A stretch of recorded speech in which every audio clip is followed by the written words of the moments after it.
Welcome to Naked Reflections, brought to you from the Wolf Institute. I'm Ed Kessler, and each week I'll be taking an in-depth look at the stories reported by our friends over at the Naked Scientists. What does the latest scientific stuff mean for the rest of us? Stay with us and find out. The search for authenticity has always been an urgent human need, and paradoxically, nothing does more to satisfy this intellectual yearning than the discovery of physical objects. Objects that bear concrete witness to something from the past. Real stuff. When it comes to religious belief, that means religious relics, which is our subject this week.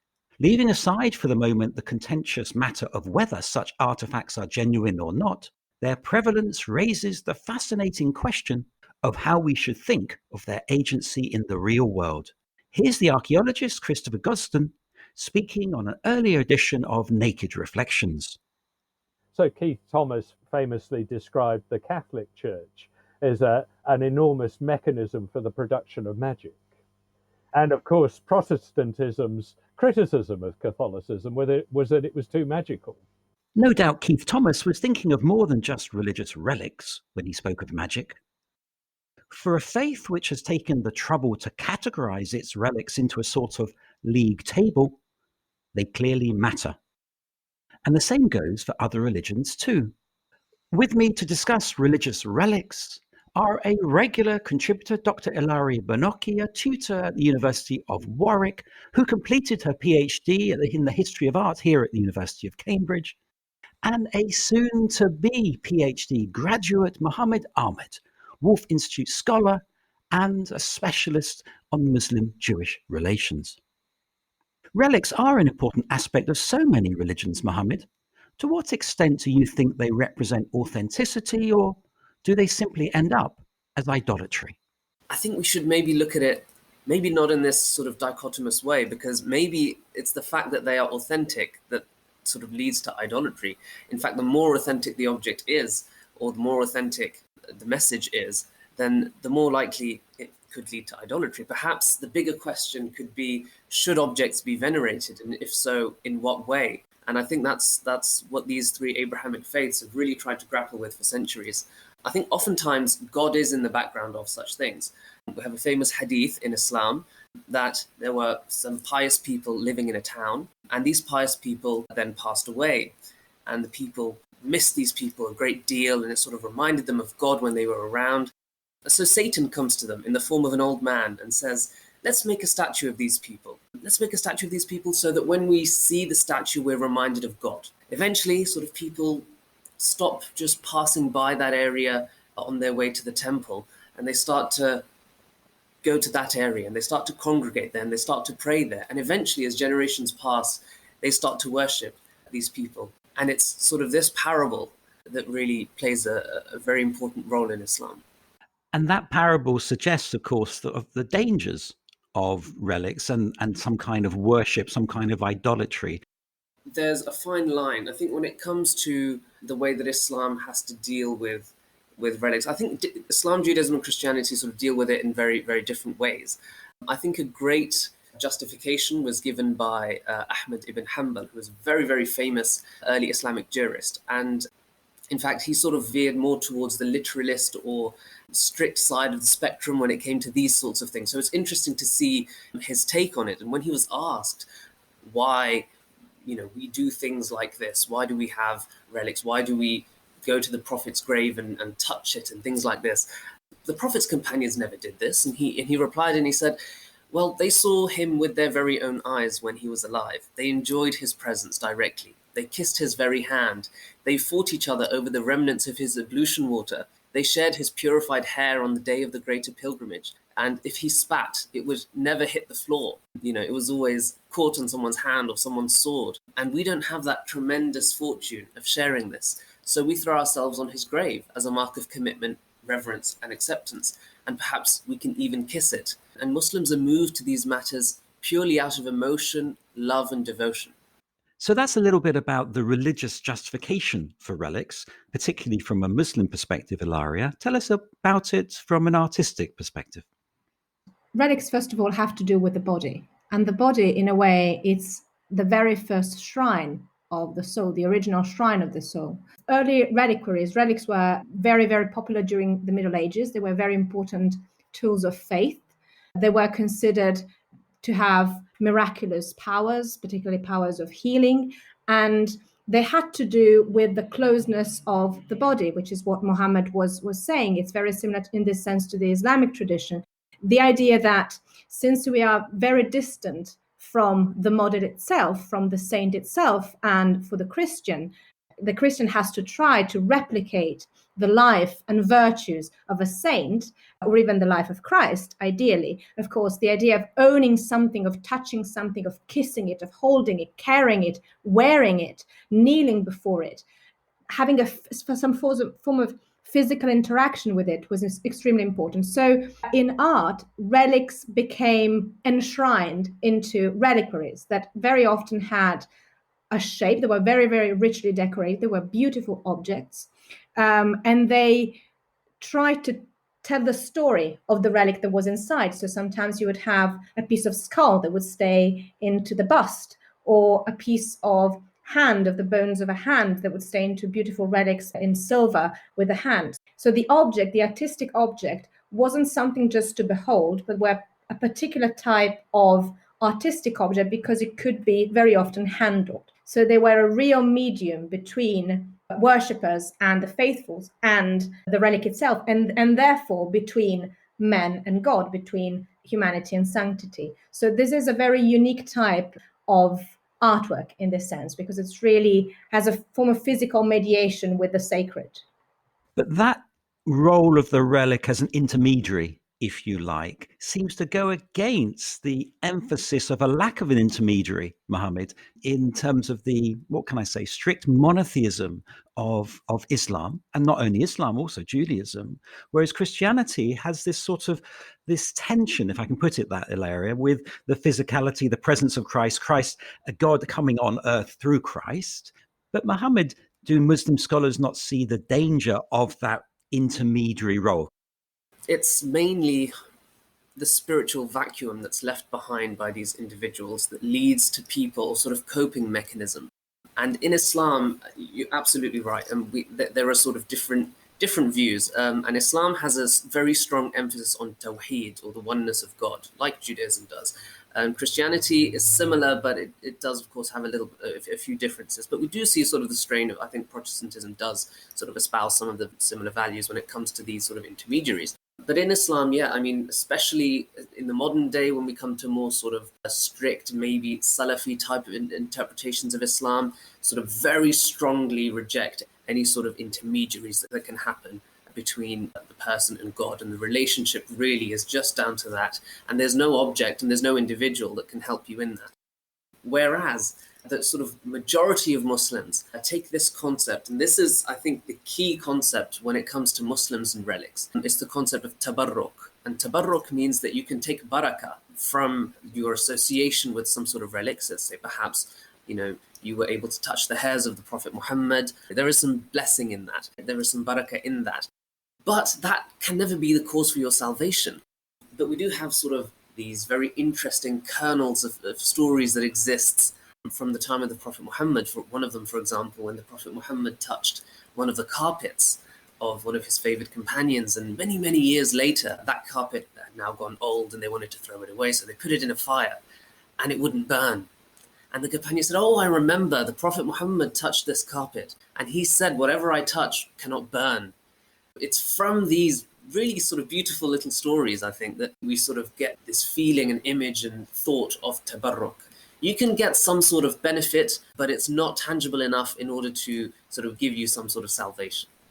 I have a question for Mohammed, because as a non-expert of Judaism, but knowing that Judaism is, in a way, of the three Abrahamic religions, the religion that is still waiting for the Messiah to come, and relics have this very important role in proving that something has happened, that the body existed.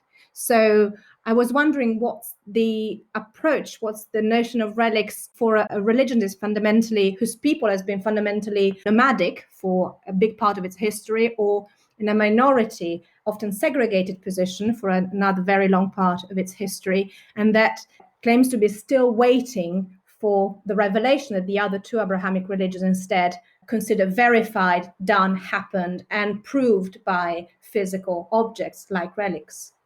Yeah, I think it comes down to Judaism and Islam, I think, have this similarity in that the relic is not the be all and the end all. So, for example, and I mean, Judaism, with the destruction of the temple, Judaism really had to now deal with the fact that something which was so integral and so core to Jewish worship is now no longer here. You could think that of holiest relics is no longer available. What happens? Well, there's an emphasis in Judaism in this historical period and throughout the entirety of Judaism that it's really between the individual and God. It's between, your connection with God that's going to cause you salvation. And it's not really through these relics. These things actually ultimately don't really matter.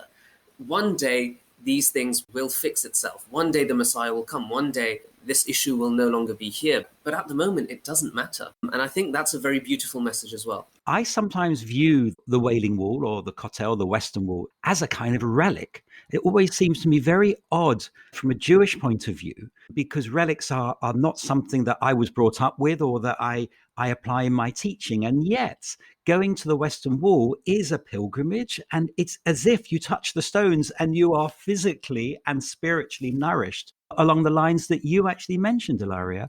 And yet, listening to Muhammad's hadith about the dangers of praying to stones, as it were, exists very much in the Kotel. But there's something else as well, which is some of the more charismatic Hasidic groups go and visit the graves of ancient rabbis.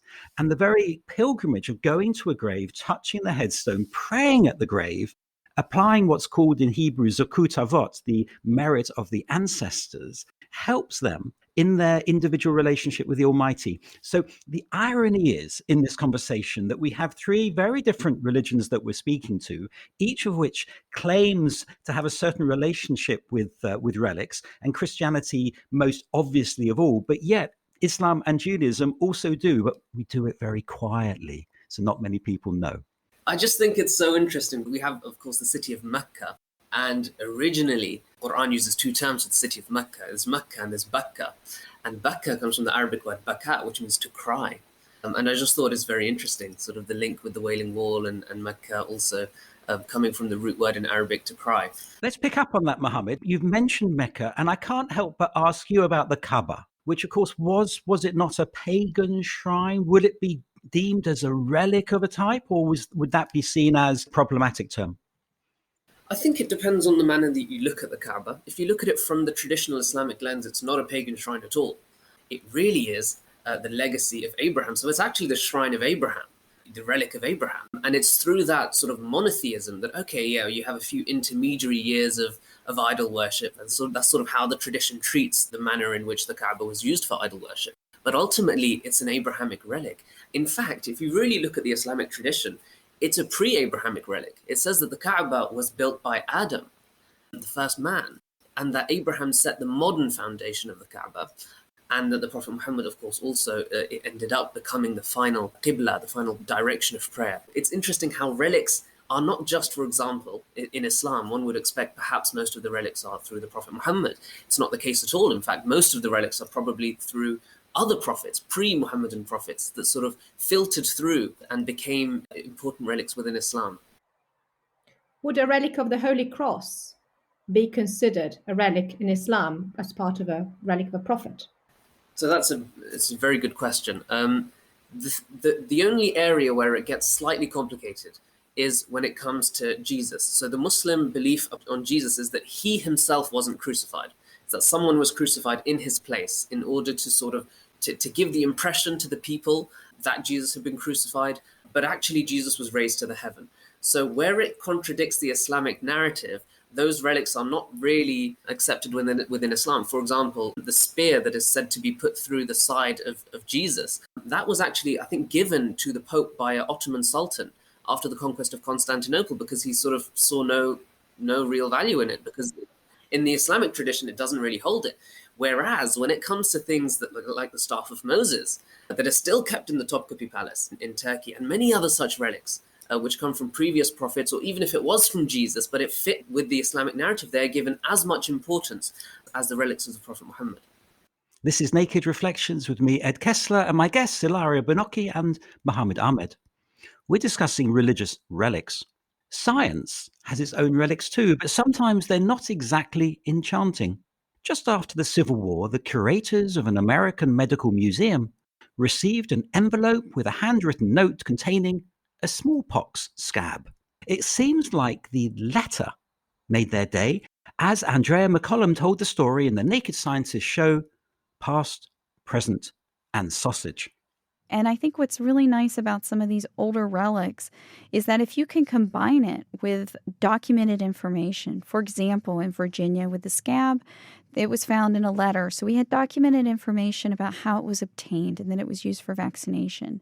If the specimen came from an actual patient and you have some information about the clinical presentation of that patient and what the patient experienced as a result of that infection, I think it can help us understand a lot about the ability for these viruses to cause disease, how these viruses are interacting with humans today. And of course, there's a lot of really interesting historical information as well. Before the break, we touched on the question of the true cross. And I wonder, Ilaria, whether you can speak to that, both in terms of the artistic representation of the cross, as well as this incredible story about the discovery of the cross by Constantine's mother, Helena, around 325. The Holy Cross is probably one of the most, of course, important relics in Christianity. One of the other ones is a crown of thorns. It used to be housed in the Sainte-Chapelle in Paris and then is now in Notre Dame. These are the relics that were directly connected with Christ himself, with his holy body. So it's very interesting that the discovery of the Holy Cross from an historian's point of view, of course, has to do with the mother of Constantine, so the mother of the emperor who legitimized and converted to Christianism. So the two things, in a way, coincide. It's a very strong point that this mother would be the one to discover the relic of the Holy Cross. These relics were extremely popular around Europe. They couldn't be sold. They had to be gained in some way, acquired. They had to be deserved. It was a way to have Jerusalem travel outside of Jerusalem itself. So this geographical dimension was also very important. The idea that for those pilgrims who could not go to Jerusalem, which was a very expensive and very dangerous also journey, Jerusalem could come to them. And what best way to do it than to have a piece of the Holy Cross directly from Golgotha? And also added to the economy. Wasn't it part of the sort of the economy of the pilgrimage, the economy of the relic? Absolutely. I mean, relics were an excuse to travel, were very important incentives to travel, to go and venerate a specific relic. We know of Santiago de Compostela, but we know of the relic, for instance, of the Holy Blood and the famous altarpiece by Tilman Riemenschneider in the Church of St. James in Rothenburg in Germany. All of these objects created a sort of a huge economy of traveling and pilgrimages and objects that were moved around. They were diplomatic gifts, so they allowed governments to entertain diplomatic relationships with one another. They were donated by the Pope to kings and allies or by a king to another. So they were about exchange. And they were about communication and they were about movement. And of course, it's not just an economy, but it's also a way of building churches and conceiving of the places where the relics were held that changed as a result of the cult of relics. So some churches which had particularly popular relics would be designed to allow masses of people to flock there on certain feasts and venerate the relics. So the very outlook, the very design of a church changed to incorporate these masses come to observe a tiny, to venerate, to touch, or to kneel in front, or again, to kiss a very, very tiny object, which is very interesting. Mohammed, I think that's also true, isn't it, of the architecture of some mosques? I'm thinking about Istanbul and Hagia Sophia. Absolutely. So I'm sure you all know of the black stone in the Kaaba, which is a stone said to have descended from heaven, which was originally white but became black with the sins of men. And a portion of that stone is actually in Suleymaniye Masjid in Istanbul. And yeah, absolutely, it draws people to these places. We talk about, these relics as, within the Islamic tradition at least, as not necessarily having any power of their own, but at the same time, they do draw people in. And it does become very important, not only from a perspective of, okay, this is going to benefit me in any way, but also some sort of identity. As people start to identify with the relics, they become important national symbols, they become important regional symbols. And absolutely, Turkey, as you say, Istanbul especially, does have a very strong relationship with relics. We talked earlier about the austere nature of Wahhabism in Islam, but of course in Christianity we have a similar austere denomination, some of sort of the growth of the Protestant churches and the Reformation, where there was a great deal of destruction, wasn't there, an area of imagery, of human figurative representation. Wasn't that just vandalism? This is a very difficult question to answer for an art historian. Of course, as an art historian, the more artworks, the better. But of course, as a historian, every phenomenon is something we observe without trying to judge it. It's very interesting, absolutely. As you said, relics were a major target of the Protestant reformers. Here in England, they were massively destroyed, including the famous relics of Thomas Becket. It was this idea, was this elimination of any mediation and intermediary between the human being and God that was very important. So relics represented this need to hold on to these objects, to hold on to something that was not direct. There was a third party in the relationship with God. So of course they had to go. So yes, altarpieces, statues, church furnishings, relics were massively destroyed. This is, I think, of course, we know that the Counter-Reformation for the Catholic country responded very strongly to that and insisted during the Council of Trent on the importance of an emotional, personal relationship with God, insisted on the importance of art as a medium in this relationship. And of course, relics continue to play a part. So relics belong to the same mindset in a way. They are the sort of, I could say, a medieval version of what would be the Counter-Reformation mindset. The idea that you need a strong emotional involvement, and that's fine, in order to communicate with God. And that's welcome, and art has to favor that. Art has to inspire that. And after the Counter-Reformation, of course, is the task of painting and sculpture, of Bernini, Baroque artists to work in that sense. But of course, before, in the medieval times, relics and beautiful reliquaries and the physical acts of stroking, of touching these cases were another version of the same principle. Near the pulpit in the mosque itself, where the Jummah prayers and sermons given, tell us a little bit about the hairs of Muhammad. It's not just limited to the hairs. We have the hairs, we have the teeth, we have some clothes of the Prophet Muhammad. We have traditions that these were preserved by his companions. And in the Battle of Uhud, which is one of the very important battles in early Islam, the Prophet gets hit with a battle axe and some of his teeth fall out, and they are also collected. We have traditions from Muawiyah, who's a famous Umayyad caliph, and he keeps some clothes of the Prophet Muhammad. So these things were definitely circulating in the early Islamic world. It does get a bit more complicated. I do want to sort of link it a little bit, maybe with the staff of Moses. We're talking a very, very long time period now. It gets a little bit more complicated. With the Midrash, for example, says that it was passed down through the Judean kings until the destruction of the first temple, and then it was lost. And the Christian tradition is that it sort of stayed in Constantinople until the sack in 1204, and it was moved to France. Muslim tradition says it was kept in Constantinople and that it fell into the hands of the Ottomans. So this is where it gets a little bit more complicated, especially from an Islamic lens, is how do we venerate these things where it could perhaps be authentic and it could perhaps not be authentic? Do we still, endeavor to get tabarruk and get barakah and blessing from these items? What if they're not authentic? And I think it comes down to what these items represent rather than what these items are. We can't end, Ilaria, without exploring the question of authenticity as well as meaning without reference to the Turin Shroud. Does it matter whether it's authentic or not?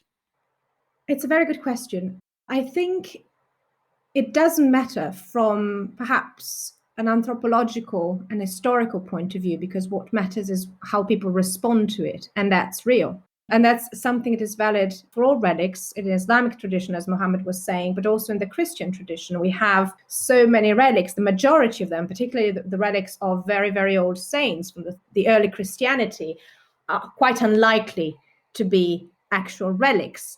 and their popularity and their importance in the Christian faith certainly favored a lot of black market of falsification. So what is important is not the object itself, perhaps, but what it represents to people and how people respond to it, and the sort of relationship, spiritual relationship and physical relationship that people establish with it.